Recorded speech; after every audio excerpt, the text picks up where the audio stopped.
I still remember the exact moment I stopped believing my mother loved me. I was 12 years old, standing in the doorway of our cramped apartment in Brooklyn, watching her pack a single suitcase. Not for both of us. Just for her. The morning light came through the window at that sharp angle it always did in winter, cutting across the room like it was trying to divide us clean in half. She didn't look at me when she spoke. She just kept folding clothes with that careful precision she used for everything important in her life. Everything except me. Emma, she said. And my name sounded like an obligation in her mouth. Your Aunt Carol is coming to get you this afternoon. You'll stay with her for a while. A while. That phrase hung in the air between us like smoke. I wanted to ask how long a while was. I wanted to ask where she was going, why I couldn't come, when she'd be back. But something in the set of her shoulders told me that questions would only make this worse. So I stood there in my small pajamas with the faded cartoon characters on them, feeling the cold from the linoleum floor seeping through my bare feet, and I said nothing. She zipped the suitcase. The sound was final, like a door slamming. Then she walked past me without touching me, without even brushing my shoulder, and I heard her heels clicking down the hallway. Click, click, click. Each step taking her further away. I stood in that doorway for what felt like hours, but it was probably only minutes, staring at the empty space where she'd been. That's the thing about abandonment. It doesn't always look dramatic. Sometimes it's just a woman with a suitcase and a long hallway and silence where there should have been goodbye. Aunt Carol came that afternoon like my mother promised. She was nothing like my mother. Where my mother was thin and sharp, and always dressed like she was about to meet someone important, Carol was soft and rumpled, with hair that never quite stayed in its bun and reading glasses on a beaded chain around her neck. She smelled like vanilla and old books. When she walked into the apartment, she looked around at the half-empty rooms. My mother had already taken most of what mattered to her. And then she looked at me standing there with my school backpack and one garbage bag of clothes I'd stuffed together myself. "Oh honey," she said. And the way she said it made something crack inside my chest. She opened her arms and I walked into them, and cried for the first time that day. She didn't say it would be okay. She didn't say my mother would come back. She just held me and let me cry, and I loved her for not lying. I lived with Aunt Carol for 3 years. 3 years in a small house in Queens that always smelled like whatever she was baking. 3 years of piano lessons I never asked for but grew to love. 3 years of her reading to me at night, even though I was too old for it. Her voice turning every story into something warm and safe. She never had kids of her own. She told me once, late at night, when we were both having trouble sleeping, and ended up in the kitchen with hot chocolate, that she'd wanted them desperately. But life had other plans, she said. Sometimes it works out better than you expected. I knew she meant me. And that knowledge was the first time I understood that love could be chosen, not just given by blood. My mother called twice in those 3 years. Once to say she was in California and doing well. Once to say she was getting married and I should be happy for her. I said okay both times because I didn't know what else to say. Aunt Carol listened to my side of those conversations from the other room, never commenting, never asking what I felt. She just made extra cookies that night, and we watched old movies until I fell asleep on the couch, and she covered me with a blanket. When I was 15, Aunt Carol got sick. It started with her forgetting things. Small things at first, where she put her keys, what day of the week it was, then bigger things, how to work the stove, who I was. The doctors said early onset dementia. They said there wasn't much they could do except make her comfortable. They didn't say anything about what would happen to me. That's when my mother came back. She showed up at the house one Tuesday afternoon, looking exactly the same as she had 3 years before. Perfect hair, perfect clothes, perfect smile. She'd gotten divorced already, I'd learn later. She needed a place to stay. But she framed it like she was doing me a favor. "I heard about Carol," she said, standing in the doorway like she needed permission to enter. "You shouldn't be dealing with this alone. I'm your mother, let me help." I was 15 years old and desperate and terrified of losing the only person who'd ever really loved me. So I let her back in. And that was my first real mistake. My mother moved into Aunt Carol's house, and took over with an efficiency that should have warned me. She filed paperwork, She talked to doctors. She arranged for Carol to be moved to a care facility, because she needs professional help. Emma, we can't give her what she needs here. And I believed her because I wanted to believe her. Because some part of me still hoped that maybe she'd changed. Maybe she'd come back because she actually cared about me. Aunt Carol moved to the facility on a Thursday. I remember because I'd been planning to skip school on Friday to spend the whole day with her before she left. But my mother scheduled the move for a day I had exams and said I couldn't miss them. When I came home that afternoon, Carol's room was already empty. Her books were gone. Her reading glasses. The flowered quilt she'd crocheted herself. Everything that had made it hers was erased. "Where's her stuff?" I asked my mother, who was sitting at the kitchen table with a glass of wine even though it was only 4 in the afternoon. "I donated most of it," she said casually. "She doesn't need it where she is, and we need the space." Something cold settled in my stomach. "Wh?" She looked at me then, really looked at me, and there was calculation in her eyes. "Well, we can't stay here forever, Emma. This house is too expensive. But don't worry, I'm handling everything." That's when I started paying attention. Really paying attention. To the papers she had me sign, telling me they were just school forms. To the phone call she took in the other room with the door closed. To the way she started talking about Carol's house like it was hers. "Your aunt's finances are complicated," she'd say. "But I'm working with a lawyer to simplify everything. For Carol's sake." I was 16 when I figured out what she was really doing. I'd gone looking for my birth certificate for a college application and found a folder in my mother's room. Inside were documents with Carol's name on them. Power of attorney, healthcare proxy, and papers transferring the deed of the house. Not to my mother directly, that would have looked too obvious. But to a trust with my mother as the trustee. For my benefit, the papers said. To ensure Emma's future. I sat on my mother's bed with those papers spread around me and felt something in me go very cold and very hard. This was why she'd come back. Not for me, not for Carol. For the house. For whatever money Carol had. She'd let Carol take care of me for 3 years. And the moment Carol couldn't fight back, my mother had swooped in to take everything. I didn't confront her right away. I was 16 and scared and I had nowhere else to go. Aunt Carol was in a facility that cost more per month than I'd imagined possible, and my mother reminded me of that constantly. "She needs the best care, Emma. That's why we're selling the house. To pay for her care." I nodded because I didn't know what else to do. But I started keeping my own records. Every paper she asked me to sign. I made a copy when she wasn't looking.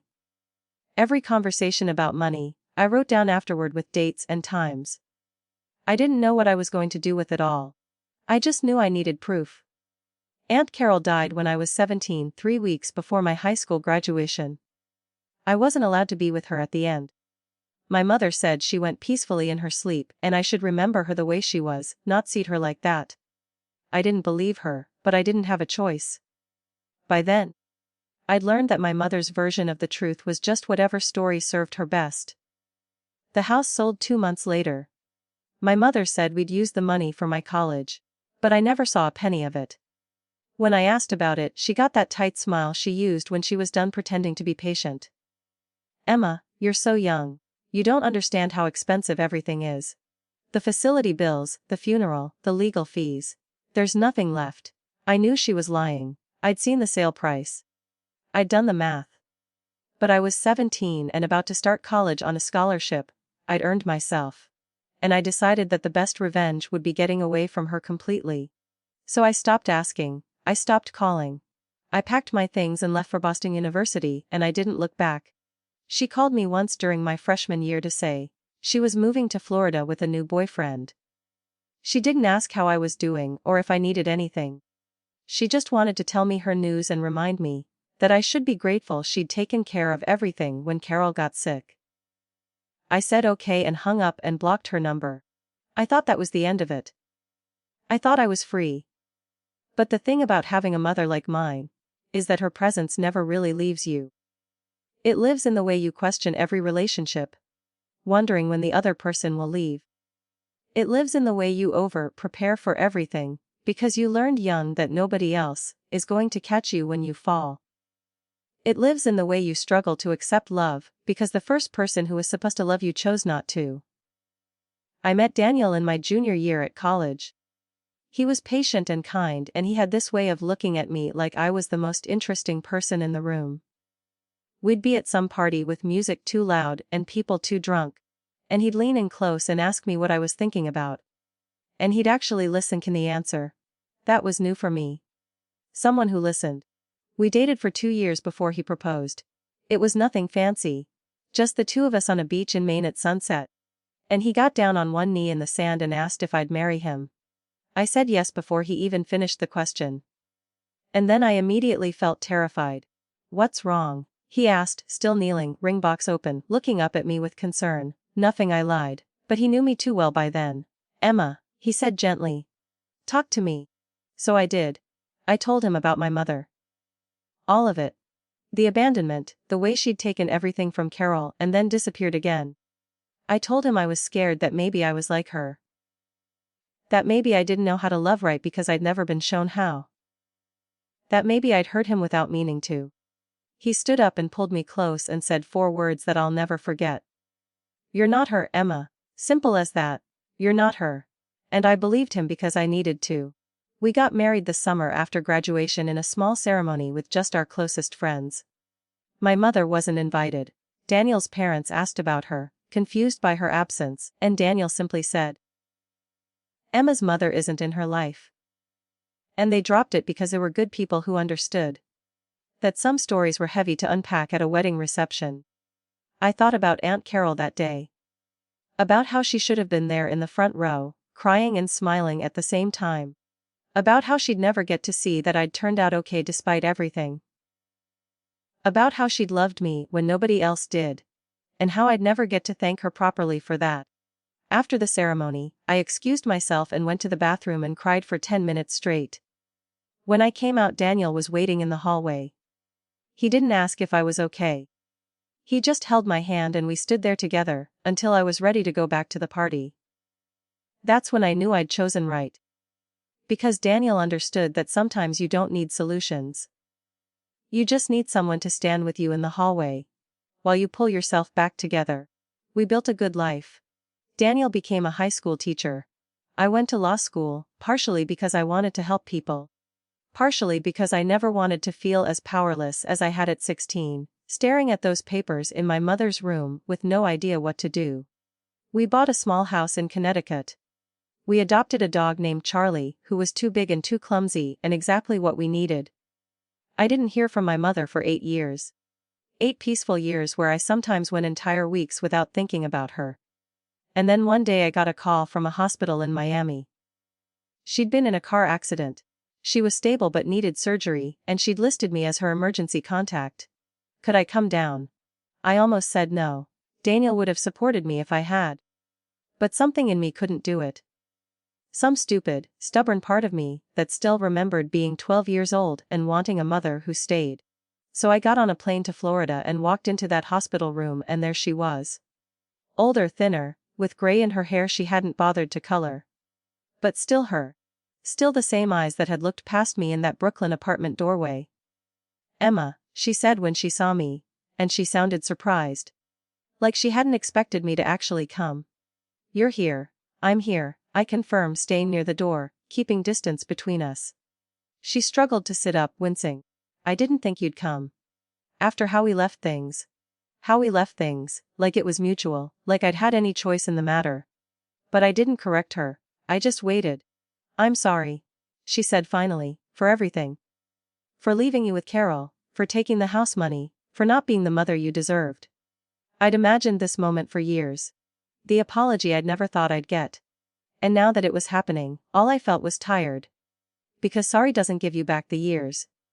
Sorry doesn't undo the damage. Sorry is just a word people say when they want something from you.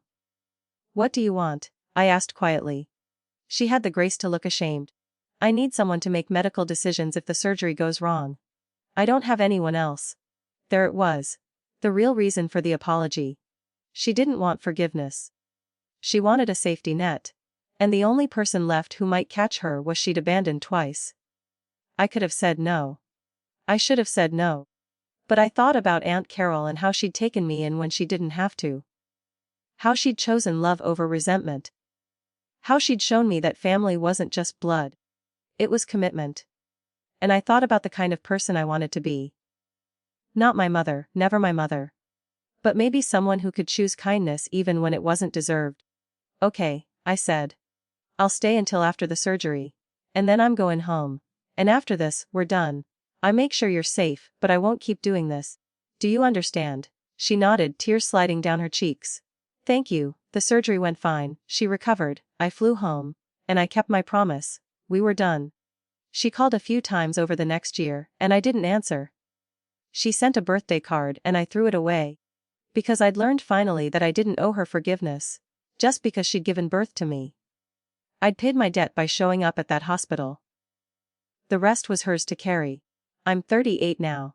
Daniel and I have 2 kids. A daughter named Caroline after Aunt Carol and a son named James. I tell them about their great Aunt Carol sometimes. About how she loved books and baking, and how she taught me that love is something you choose every single day. I don't talk about my mother. When they ask why they don't have a grandmother on my side, I tell them simply that she's not part of our lives and leave it at that. Maybe when they're older, I'll tell them the whole story. But for now, I just want them to grow up knowing they're loved unconditionally. That they never have to earn it or prove they're worth it. That it's just there, solid and constant, like gravity. Last week, Caroline came home from school upset. She's 9. The same age I was when I started noticing the distance in my mother's eyes. She'd been left out of a group project by some girls in her class and she'd felt betrayed because she'd thought they were her friends. I sat with her on her bed and let her cry and told her something I wish someone had told me at her age. Some people, I said, will show you who they are through their actions. And when they do, believe them the first time. You don't have to keep giving chances to people who keep disappointing you. She looked up at me with those big brown eyes so much like Carol's and asked, "Oh, what if they change?" "Then that's beautiful," I said. "But you don't have to wait around to find out. You can hope they change from a distance while you protect yourself." She thought about that for a moment, then nodded. Like setting boundaries. I smiled because yes, exactly like that. Because I've taught my daughter words like boundaries and self-worth and unconditional. Words I had to learn the hard way, too late. Through years of therapy and countless conversations with Daniel when I'd wake up at 3 in the morning convinced I was going to ruin our children. The way I'd been ruined. The thing is, I didn't ruin them. I broke the cycle. And that might be the thing I'm most proud of in my entire life. More than law school. More than the cases I've won. More than the house or the career or any of it. I look at my kids and I see people who know they're loved. Who've never had to wonder if their mother will still be there in the morning. Who've never had to pack a garbage bag of clothes because they're being handed off to someone else. And that's everything. I still think about Aunt Carol sometimes. Usually when I'm baking with Caroline, following the same recipes Carol taught me. Or when I'm reading to James at night, even though he's probably too old for it now. Or when I see vanilla-scented candles in the store, and I buy them without thinking, because that smell still means safety to me. I think about how she saved me. How she took a broken, angry 12-year-old and loved her back to something like whole. How she gave me a template for what real love looked like so that years later, when Daniel showed up, I was able to recognize it and trust it. How every good thing in my life can be traced back to those 3 years in her small house in Queens. And I think about my mother. About how she's missing all of this. My kids growing up. My career, my happiness. About how she chose a suitcase and a hallway over knowing me. And I feel sad for her, which surprises me sometimes. Not sad enough to let her back in. But sad in the way you might feel about a stranger who made bad choices and has to live with them. I don't know if the story has a neat ending or a clear moral. Life usually doesn't work that way. But if I had to sum it up, I'd say this: you can't choose your family. But you can choose what kind of family member you'll be. You can't control who leaves you, but you can control whether let that leaving define you. And love, real love, isn't something you're born into. It's something you build. Every single day, with every choice you make to show up for the people who matter. Aunt Carol showed up for me when she didn't have to. And now I show up for my kids because I learned from the best. That's the legacy that matters.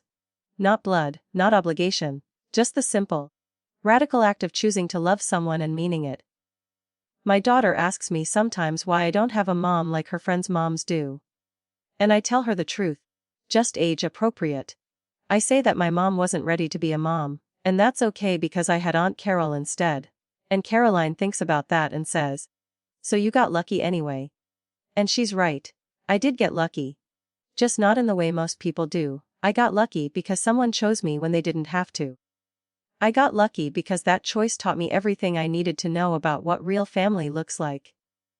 And I got lucky because I learned young that love is a verb, not a noun. It's something you do, not something you have. That's what I'm passing down to my kids. Not the pain or the abandonment, or the years of wondering what was wrong with me. But the lesson that came after. The one Carol taught me without ever saying it out loud. That you can love someone completely just because you decide to. That family is made in the showing up and the staying and the choosing to care even when it's hard. And maybe that's enough. Maybe that's the whole point. To take what hurt us and transform it into something that heals. To break the cycles that broke us and build something better for the people who come after. To be the person we needed when we were younger. I look at my life now, this beautiful, messy, imperfect life, with my patient husband and my loud kids and my big dog. And I think this is what Aunt Carol wanted for me. This feeling of being rooted somewhere. Of belonging to people who choose me back every day. Of safety that doesn't have conditions attached to it. And I hope, wherever she is, that she knows I made it. That her 3 years of choosing me were enough to carry me through all the years that came after. That the love she gave me didn't die with her. It multiplied. It's in every bedtime story I read and every cake I bake, and every time my kids I love them just because, for no reason except that they exist. That's the story. That's my life. Not perfect, not simple, but mine. Built from the ruins of what could have destroyed me. With the blueprint of the one person who saw me and decided I was worth saving. And if you're reading this, because you've got your own version of my mother. Your own story of being left behind. I want you to know something: you're not defined by who abandoned you.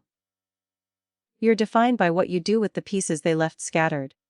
You're defined by whether you choose to build something new or stay broken. And there's no shame in taking time to figure out which one you're capable of. It took me years. It might take you years too. But on the other side of all that grief and anger and confusion, there's a version of yourself who knows how to love right.